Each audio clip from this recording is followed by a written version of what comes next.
البحث الثانی فی سنت رسول اللہ صلی اللہ علیہ وسلم وہی اکثر من عدد الرمل والحصا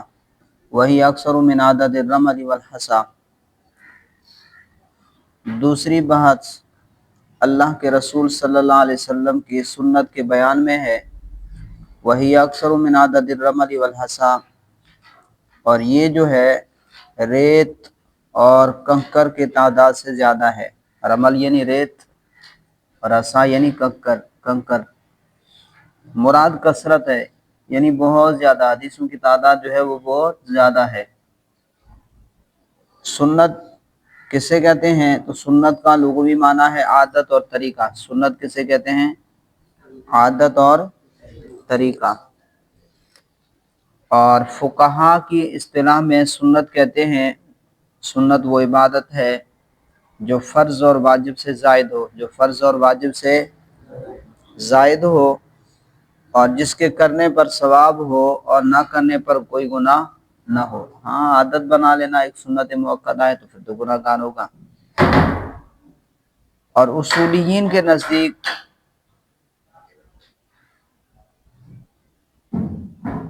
سنت ہر وہ چیز ہے جو رسول اللہ صلی اللہ علیہ وسلم سے قرآن کے علاوہ صادر ہو، خواہ وہ آپ کا قول ہو یا فعل ہو یا تقریر ہو، اسے کیا کہتے ہیں؟ سنت کہتے ہیں۔ اصولیین کے نزدیک ہر وہ شے جو رسول اللہ صلی اللہ علیہ وسلم سے قرآن کے علاوہ صادر ہو، خواہ وہ کیا ہو، آپ کا قول ہو یا فعل ہو یا تقریر ہو، اسے کیا کہتے ہیں؟ سنت کہتے ہیں۔ پھر پوری یہ بحث آپ کو لکھوا دی ہے کہ تقریر کسے کہتے ہیں۔ قول سے مراد آپ کا فرمان ہے، اور فعل سے مراد آپ کا کوئی عمل ہے، اور تقریر سے مراد یہ ہے کہ آپ کے سامنے کسی نے کوئی بات کہی ہو یا کوئی کام کیا ہو، آپ صلی اللہ علیہ وسلم نے اس پر خاموشی اختیار فرمائی ہو اور اسے منع نہ فرمایا ہو، تو یہ کیا ہے؟ تقریر النبی ہے۔ اس کو کیا کہتے ہیں؟ تقریر النبی۔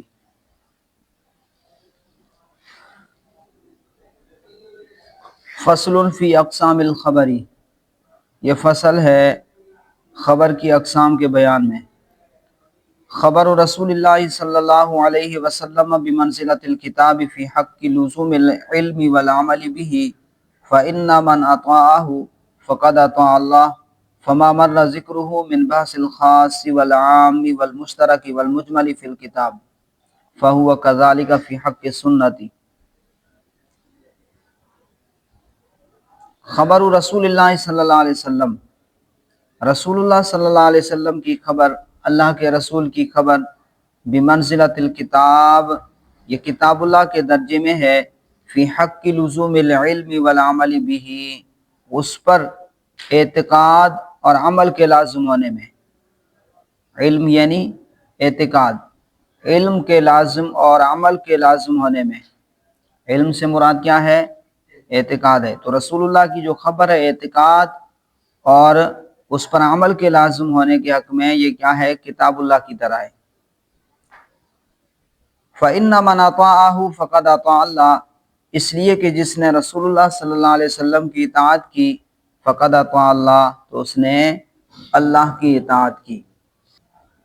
تو مصنف نے یہاں پر لفظ خبر کو ذکر کیا، اس طرف اشارہ کرنا چاہتے ہیں کہ خاص، عام، مشترک، معول، یہ تمام اقسام جو کتاب اللہ کی تفصیل میں گزری ہیں، پڑھی ہیں، یہ صرف آپ کے قول میں جاری ہو سکتی ہیں، یہ صرف آپ کے قول میں جاری ہوتی ہیں، لیکن آپ کے فعل اور تقریر میں یہ اصطلاحات جاری نہیں ہوتی۔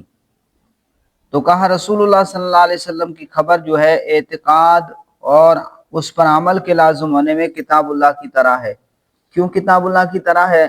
کیونکہ اللہ تبارک و تعالیٰ کے ارشاد ہے وَمَا يَنطِقُ عَنِ الْهَوَىٰ إِنْ هُوَ إِلَّا وَحْيٌ يُوحَىٰ، کہ میرا حبیب تو اپنی مرضی اور خواہش سے کلام نہیں کرتا، وہی کرتا ہے جو اس کی طرف وحی کی جاتی ہے، وہی بات کرتا ہے جو اس کی طرف وحی کی جاتی ہے۔ اسی طرح رب العالمین کا فرمان ہے وَمَا آتَاكُمُ الرَّسُولُ فَخُذُوهُ وَمَا نَهَاكُمْ عَنْهُ فَانْتَهُوا، کہ جو تمہیں رسول عطا فرمائے وہ لے لو، اور جس سے منع فرمائے اسے رک جاؤ، یعنی جس کام کے کرنے کا حکم فرمائے وہ کرو، اور جس سے منع فرمائے اسے رک جاؤ۔ اسی طرح اللہ تبارک و تعالیٰ کا فرمان ہے مَن یُطِعِ الرَّسُولَ فَقَدْ أَطَاعَ اللَّهَ، جس نے رسول کی اطاعت کی اس نے اللہ کی اطاعت کی، یعنی جس نے حضور کی اطاعت کی اس نے اللہ کی اطاعت کی۔ تو یہاں پر دیکھیں اعتقاد اور عمل کے حق میں رسول اللہ صلی اللہ علیہ وسلم کی خبر بھی کتاب اللہ کے مرتبے میں ہے، یعنی جس طرح کتاب اللہ سے ثابت ہونے والے حکم کے حق ہونے کا اعتقاد رکھنا ضروری ہے، اسی طرح خبر رسول سے ثابت ہونے والے حکم کے حق ہونے کا بھی اعتقاد رکھنا ضروری ہے۔ جس طرح کتاب اللہ سے ثابت ہونے والے حکم پر عمل کرنا ضروری ہے، اسی طرح خبر رسول سے ثابت ہونے والے حکم پر عمل کرنا بھی ضروری ہے۔ اس لیے کہ اللہ کا فرمان ہے من یطیع الرسول فقد اطاع اللہ، کہ جس نے حضور کی اطاعت کی اس نے اللہ کی اطاعت کی۔ فما مر ذکرہ من بحث الخاص والعام والمشترک والمجمل فی الکتاب فہو کذالک فی حق السنت۔ پس کتاب اللہ میں خاص، عام، مشترک اور مجمل کی جو بحث گزر چکی، فما مر ذکرہ، کہ جس کا ذکر گزر چکا، یعنی خاص کی بحث، عام کی بحث، مشترک، مجمل وغیرہ کی بحث فی الکتاب، کتاب میں، کتاب اللہ کی بحث میں، فَهُوَ كَذَلِكَ فِي حَقِّ السُّنَّةِ، تو وہ بھی اسی طرح ہے سنت کے حق میں، وہ سنت کے حق میں بھی اسی طرح ہے۔ الا ان الشبهة في باب الخبر في ثبوته من رسول اللہ صلی اللہ علیہ وسلم واتصاله به، لیکن مگر ان الشبهة في باب الخبر في ثبوته، لیکن خبر کے باب میں رسول اللہ صلی اللہ علیہ وسلم سے اس خبر کے ثابت ہونے میں، واتصاله به، اور آپ صلی اللہ علیہ وسلم کے ساتھ اس خبر کے متصل ہونے میں، ان الشبہۃ، کیا ہے؟ شبہ ہے۔ کیا ہے؟ شبہ ہے۔ مگر یہ کہ شبہ ہے فی باب الخبر، خبر کے باب میں، فی ثبوتی من رسول اللہ صلی اللہ علیہ وسلم، اس کے رسول اللہ صلی اللہ علیہ وسلم کے سے ثابت ہونے میں، واتصالہ بہ، اور آپ صلی اللہ علیہ وسلم کے ساتھ اس خبر کے متصل ہونے میں کیا ہے؟ شبہ ہے۔ یہ اوپر بیان کیا کہ سنت جو ہے وہ کتاب اللہ کی طرح ہے، سنت جو ہے وہ کتاب اللہ کی طرح ہے، تو کہاں اعتراض ہے کہ جب کتاب اللہ کی طرح ہے تو پھر اس کو الگ ذکر کرنے کی کیا ضرورت، دوبارہ ذکر کرنے کی کیا ضرورت ہے؟ جب کتاب اللہ کی طرح ہی ہے تو جو کچھ کتاب اللہ میں ذکر ہو گیا وہی ہے سنت میں، تو اب اس کو الگ سے ذکر کرنے کی کیا ضرورت؟ تو جب خبر رسول لزوم عمل اور لزوم اعتقاد میں کتاب اللہ کے مرتبے میں ہے، تو جس طرح کتاب اللہ ساری کی ساری قطعی اور متواتر ہے، اسی طرح خبر رسول بھی ساری کی ساری، یعنی ہر حدیث قطعی اور متواتر ہونی چاہیے۔ پس جب ہر حدیث متواتر اور قطعی ہوگی تو پھر حدیث کی 3 اقسام پر منقسم کرنا، حدیث کو تقسیم کرنا کیسا ہوگا؟ تو اس کا جواب دے رہے ہیں کہ نفس حدیث بلا شبہ اس میں کوئی شک نہیں ہے کہ یقیناً متواتر اور حجت قطعیہ ہے، لیکن خبر رسول میں 2 وجہ سے شبہ پیدا ہوتا ہے، 2 وجہ سے شبہ پیدا ہوتا ہے۔ پہلا یہ کہ ثبوت میں شبہ ہو جاتا ہے کہ آیا یہ حدیث حضور صلی اللہ علیہ وسلم سے ثابت بھی ہے یا نہیں، اور دوسرا یہ کہ حضور صلی اللہ علیہ وسلم کے ساتھ خبر کے اتصال میں شبہ ہوتا ہے کہ آیا یہ حدیث آپ صلی اللہ علیہ وسلم تک متصل بھی ہے یا نہیں۔ تو ان 2 شبہات، شبہ فی ثبوت اور شبہ فی الاتصال کی بنا پر خبر رسول کی 3 قسمیں آگے پھر ہو جاتی ہیں، اس وجہ سے اس کو الگ بیان کر رہے ہیں۔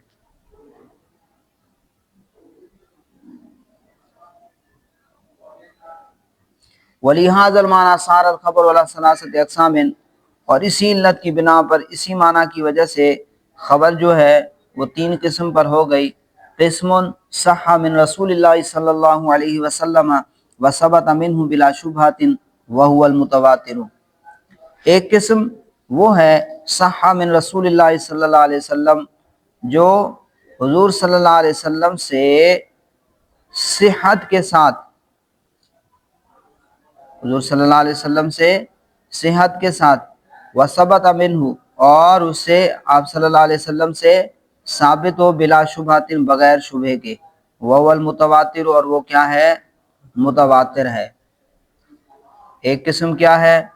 جو رسول اللہ صلی اللہ علیہ وسلم سے بغیر کسی شبہ کے صحت کے طریق پر ثابت ہوئی ہو، تو یہ کیا ہے؟ متواتر ہے۔ وقسم فیہ ضرب شبہۃ، اور دوسری قسم وہ ہے جس میں ایک قسم کا شبہ ہے، ایک نوع کا شبہ ہے، وہو المشہور، اور وہ کیا ہے؟ مشہور ہے۔ وقسم فیہ احتمال و شبہۃ وہو الآحاد، اور ایک قسم وہ ہے جس میں احتمال بھی ہے اور شبہ بھی ہے، وہو الآحاد، اور وہ کیا ہے؟ آحاد ہے، خبر واحد ہے۔ ایک قسم کا احتمال جس میں کذب راوی کا احتمال، و شبہۃ، اور ثبوت میں شبہ ہے، تو یہ کیا ہے؟ خبر آحاد ہے۔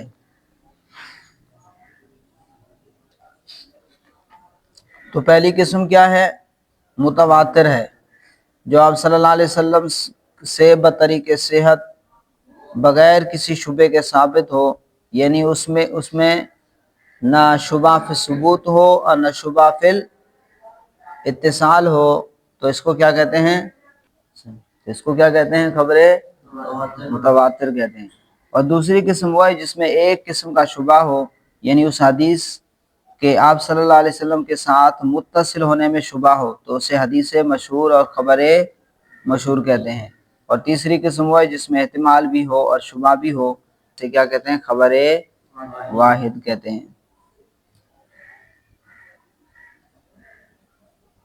تو حدیث کی تین قسمیں ہو گئیں، متواتر، مشہور اور خبر واحد۔ فالمتواتر ما نقلہ جماعۃ عن جماعۃ لا يتصور توافقهم على الكذب لکثرتهم واتصل بکہکذا۔ اب متواتر کی تعریف کریں۔ فالمتواتر، پس متواتر وہ حدیث ہے، ما نقلہ جماعۃ عن جماعۃ، جس کو ایک ایسی جماعت نے ایسی جماعت سے نقل کیا، لا یتصور توافقهم علی الکذب، کہ ان کا جھوٹ پر متفق ہونا تصور نہیں کیا جاتا، لکثرتہم، ان کی کثرت کی وجہ سے، کہ ان کا جھوٹ پر جمع ہونا کیا ہو؟ ناممکن ہو، ان کی کثرت کی وجہ سے۔ ما نقلہ جماعت عن جماعت، جس کو نقل کیا ہو ایک ایسی جماعت نے جماعت سے، لا یتصور، کہ تصور نہ کیا جا سکتا ہو، توافقهم علی الکذب، ان کے کذب پر موافقت کو، لکثرتہم، ان کی کثرت کی وجہ سے۔ واتصل بکہکذا، اور اے مخاطب آپ تک وہ حدیث اسی طرح پہنچی ہو، واتصل بک، اور وہ اے مخاطب آپ تک پہنچی ہو، ہکذا، اسی طرح آپ تک پہنچی ہو، یعنی افراد کی اتنی ہی کثرت کے ساتھ، اتنی کثرت کے تعداد راوی اس کو روایت کرتے ہیں، ایک جماعت اس کو روایت کرتی ہے کثرت کے ساتھ، کہ ان کا جھوٹ پر جمع ہونا عقلاً کیا ہو؟ محال ہو۔ مثالہ، اس کی مثال، نقل القرآن و اعداد الرکعات و مقادیر الزکوٰۃ، اور اس کی مثال، متواتر کی مثال قرآن کا نقل ہونا ہے، و اعداد الرکعات، اور رکعات نماز کی تعداد کا نقل ہونا ہے، و مقادیر الزکوٰۃ، اور زکوٰۃ کی مقداروں کا نقل ہونا ہے۔ متواتر حدیث جس کو ہر زمانے میں اتنی بڑی جماعت سے نقل کرے کہ ان کا جھوٹ پر جمع ہونا ان کی کثرت کی وجہ سے محال ہو، اور اسی طرح وہ حدیث آپ تک پہنچی ہو۔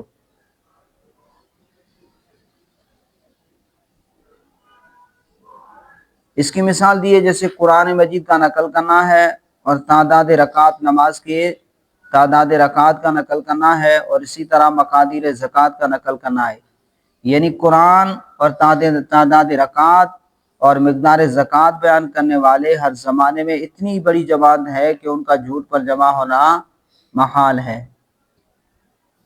لیکن یہ تینوں مثالیں نفس متواتر کی ہیں، یہ نفس متواتر کی ہیں، خبر متواتر کی نہیں ہے۔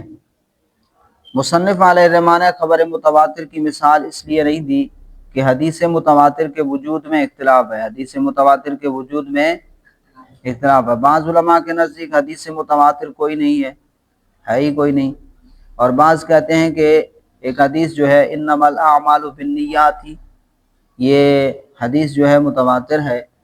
اسی طرح بعض نے کہا کہ البینۃ علی المدعی والیمین ولا من انکر، یہ حدیث بھی متواتر ہے۔ اسی طرح جو ہے من کذب علی متعمدا فلیتبوأ مقعدہ من النار، یہ بھی حدیث کیا ہے؟ متواتر ہے۔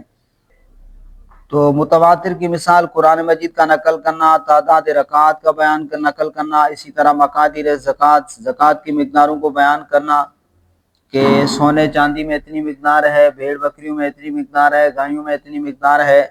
تو یہ جو چیزیں ہیں ان کو نقل کرنے والے ہر زمانے میں اتنی بڑی جماعت ہے کہ ان کا جھوٹ پر جمع ہونا کیا ہے؟ محال ہے۔ والمشہور ما کان اولہ کالآحادی ثم اشتہر فی العصر الثانی والثالث، اور مشہور وہ ہے جس کا اول جو ہے خبر آحاد کی طرح ہو، جس کا اول زمانہ خبر آحاد کی طرح ہو، جس کا اول خبر آحاد کی طرح ہو، ثم اشتہر فی العصر الثانی والثالث، پھر دوسرے اور تیسرے دور میں وہ مشہور ہو گئی ہو، دوسرے اور تیسرے زمانے میں مشہور ہو گئی۔ پہلا زمانہ صحابہ کا ہے، اور دوسرا تابعین کا، اور تیسرا تبع تابعین کا۔ تو مشہور وہ حدیث ہے کہ صحابہ کے زمانے میں تو خبر واحد کی طرح ہو، یعنی اس کا ناقل اور راوی ایک ہو، لیکن پھر تابعین اور تبع تابعین کے زمانے میں وہ اتنی مشہور ہو گئی ہو کہ امت نے اسے قبول عام کے ساتھ حاصل کر لیا ہو۔ تو وہ دور ثانی اور ثالث میں حدیث متواتر کی طرح ہو گئی ہو، یعنی اس کے نقل کرنے والے اتنی بڑی جماعت ہو جائے کہ ان کا جھوٹ پر جمع ہونا کیا ہو جائے؟ محال ہو۔ تو والمشہور ما کان اولہ کالآحاد، اور مشہور وہ ہے جس کا اول خبر آحاد کی طرح ہو، ثم اشتہر فی العصر الثانی والثالث، پھر وہ مشہور ہو گئی ہو عصر ثانی اور ثالث میں۔ وتلقته الامة بالقبول فصار کالمتواتر، اور امت نے اس کو قبول عام کے ساتھ حاصل کیا ہو۔ وتلقته الامة بالقبول فصار کالمتواتر، اور امت نے اس کو قبول عام کے ساتھ حاصل کیا ہو، فصار کالمتواتر، تو متواتر کی طرح ہو گئی، خبر متواتر کی طرح ہو گئی۔ حتی اتصل بک، یہاں تک کہ وہ آپ تک پہنچی ہو، یہاں تک کہ وہ آپ تک پہنچی ہو۔ وذالک مثل حدیث المسح علی الخف والرجم فی باب الزنا، اور حدیث مشہور جیسے مسح علی الخفین کی حدیث ہے اور باب زنا میں رجم کی حدیث ہے، وہ بھی کیا ہے؟ حدیث مشہور ہے، وہ بھی کیا ہے؟ حدیث مشہور ہے۔ مسح علی الخفین والی حدیث جو ہے وہ حدیث مشہور ہے، اسی طرح رجم والی حدیث جو ہے وہ بھی حدیث مشہور ہے۔ ثم المتواتر یوجب العلم القطعی ویکون رده کفرا، والمشہور یوجب علم التمانینۃ ویکون رده بدعۃ، ولا خلاف بین العلماء فی لزوم العمل بہما وانما الکلام فی الآحاد۔ اب یہاں سے مصنف علیہ الرحمہ خبر متواتر اور مشہور کا حکم ذکر کر رہے ہیں۔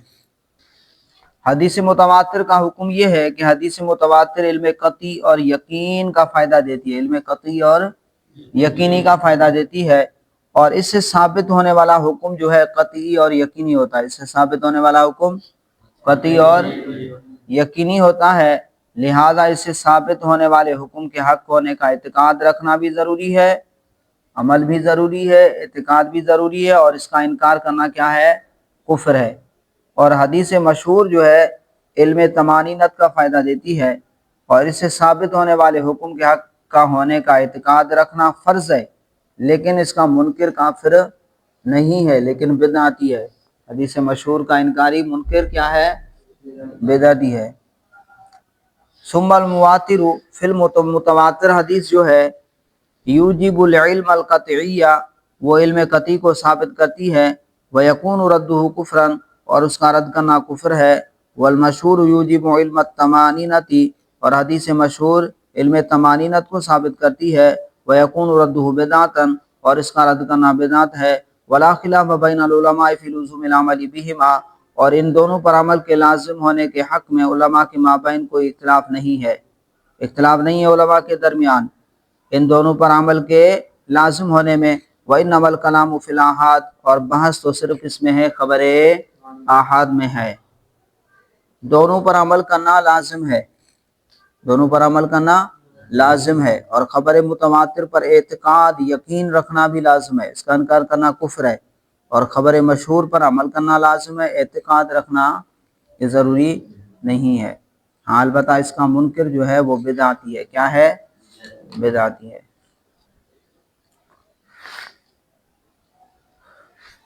تو بحث تو خبر آحاد میں ہے۔ فنقول خبر الواحد هو ما نقله واحد عن واحد او واحد عن جماعت او جماعت عن واحد ولا عبرة للعادة اذا لم تبلغ حد المشہور۔ پس ہم کہتے ہیں کہ خبر واحد وہ حدیث ہے ما نقلہ جس کو نقل کیا واحد عن واحد، جس کو ایک راوی نے ایک راوی سے روایت کیا ہو، او واحد عن جماعت یا ایک نے جماعت سے روایت کیا ہو نقل کیا ہو، او جماعت عن واحد یا جماعت نے ایک سے نقل کیا ہو، یا جماعت نے ایک سے نقل کیا ہو، ولا عبرۃ للعدد، اور عدد کا کوئی اعتبار نہیں ہے، عدد کا کوئی اعتبار نہیں ہے، اذا لم تبلغ حد المشہور، جب تک کہ وہ مشہور کی حد کو نہ پہنچی ہو، جب تک کہ وہ نہ پہنچ جائے حد المشہور، مشہور کی حد کو۔ تو خبر واحد وہ حدیث ہے جس کو ایک راوی سے یا ایک راویوں کی ایک جماعت سے یا ایک جماعت ایک راوی سے نقل کرے، بشرطے کہ اس جماعت کی تعداد جو ہے حد شہرت کو نہ پہنچی ہو۔ اگر راویوں کی تعداد مشہور کی حد کو نہ پہنچی ہو تو وہ خبر واحد کہلائے گی، اور اس میں کثرت عدد کا اعتبار نہیں ہوگا۔ وَهُوَ يُوجِبُ الْعَمَلَ بِهِ فِي الْأَحْكَامِ الشَّرْعِيَّةِ بشرط اسلام الراوی وعدالتہ وضبطہ وعقلہ واتصالہ بذالک من رسول اللہ صلی اللہ علیہ وسلم بہذا الشرط۔ اب یہاں سے خبر واحد کے حکم کو بیان کر رہے ہیں کہ خبر واحد یوجب العمل بہ، عمل کو واجب کرتی ہے احکام شریعہ میں، بشرط اسلام راوی مسلمان ہو، وعدالتہ عادل ہو، وضبطہ اور کیا ہو ضابط ہو، وعقلہ اور اس کا راوی کیا ہو عاقل ہو، واتصالہ بکذالک اور وہ اسی طرح آپ تک متصل، واتصالہ بکذالک من رسول اللہ صلی اللہ علیہ وسلم بہذا الشرط، اور وہ آپ تک خبر رسول اللہ صلی اللہ علیہ وسلم سے متصل ہو کر پہنچی ہو اسی مذکورہ شرط کے ساتھ، اسی مذکورہ شرط کے ساتھ۔ تو چار جو ہیں شرطیں راوی میں ہوں گی اور ایک شرط جو ہے نفس حدیث میں ہوگی، تو اس کا راوی کیا ہو مسلمان ہو، یعنی ضروریات دین میں سے کسی کا منکر نہ ہو، عادل ہو۔ عادل سے مراد یہ ہے کہ کبیرہ گناہوں سے بچتا ہو اور صغیرہ پر اصرار نہ کرتا ہو اور گھٹیا کاموں سے بھی اپنے آپ کو بچاتا ہو، اور حافظہ اس کا قوی ہو، یعنی پوری توجہ سے سن کر اسے سمجھے، پھر اسے اچھی طرح یاد رکھے، حتیٰ کہ اسے آگے نقل کرنے میں اسی طرح یاد رکھے، عاقل ہو۔ اور جو ہے پانچویں شرط جو ہے خبر واحد حضور صلی اللہ علیہ وسلم سے تجھ تک اے مخاطب متصل ہو کر پہنچی ہو، منقطع نہ ہو، یہ پانچ شرطیں ہیں۔ تو پھر خبر واحد احکام شریعہ میں عمل کو واجب کرتی ہے بشرط اسلام راوی کے اسلام کی شرط کے ساتھ، وعدالت ہی اور اس کے عادل ہونے کی شرط کے ساتھ، وضبط ہی اور اس کے ضابط ہونے کی شرط کے ساتھ، واقل ہی اور اس کے عاقل ہونے کی شرط کے ساتھ، واتصل بکذالک یہ یوں ہونا چاہیے، اور اے مخاطب تجھ تک وہ حدیث پہنچی ہو اسی طرح من رسول اللہ صلی اللہ علیہ وسلم، رسول اللہ صلی اللہ علیہ وسلم سے بہذا الشرط اسی مذکورہ شرط کے ساتھ۔